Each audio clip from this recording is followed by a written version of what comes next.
কাশি হলে বা গলা খুসখুস করলে আমাদের গ্রামের বাড়িতে এটা বানানো হতো।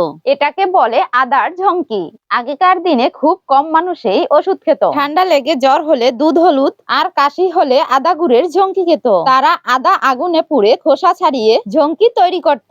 আমি আদা আগুনে পুড়ে খোসা ছাড়িয়ে ছোট ছোট টুকরো করে মিক্সিতে দিয়ে ব্লেন্ড করে নেব। যাদের কাছে ব্লেন্ডার নেই তারা পাটায় বেটেও মিশিয়ে নিতে পারেন। এরপরে কড়াইতে গুড় দিয়ে দেব। গুড়টাকে আমি কিছু সময় ধরে জাল করে নেব যতক্ষণ গলে না যায়। এখন গলে যাওয়া গুড়ের ভিতরে আদার মিশ্রণটি দিয়ে দেব। আদা আর গুড় ভালোভাবে মিশে গেলে 1 চামচ গোলমরিচের গুঁড়ো, পরিমাণ মতো হলুদ গুঁড়ো আর তার সাথে পরিমাণ মতো বিট লবণ দিয়ে মিশিয়ে নেব।